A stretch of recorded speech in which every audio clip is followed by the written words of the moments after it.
The debate over how to handle guns is one of the most tension-filled topics really in this country. And tonight, state leaders invited Madison residents to join in on the discussion. Keely Arthur shares why they want stricter gun laws. Keely?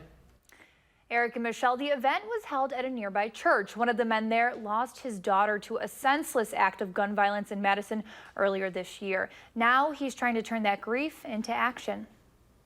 And that look in his eyes, it was like, you're dead. Dozens of people had a movie night Wednesday. Did you have a gun?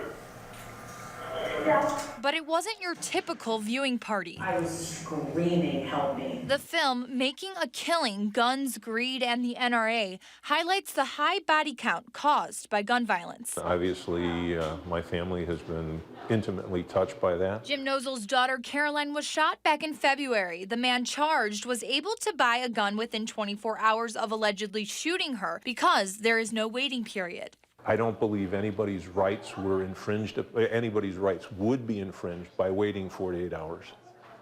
And maybe a life would have been saved. Nozel joined Democrat Representative Chris Taylor and the anti-weapon group WAVE at the Orchard Ridge United Church of Christ for the screening. Every day is bad.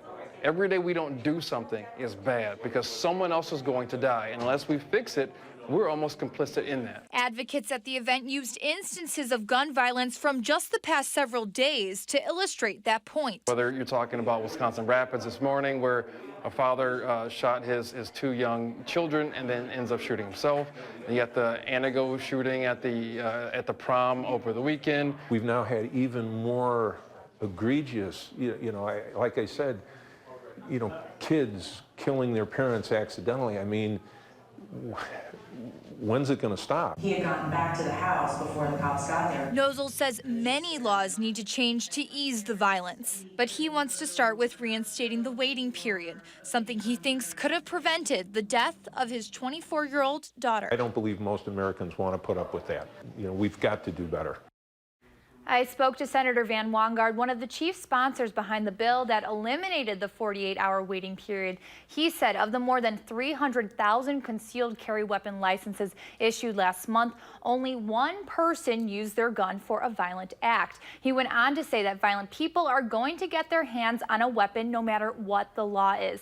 And for that reason, people who are going to use the guns lawfully should have easy access. As we mentioned, a big debate every night all across America. Keely, thank you.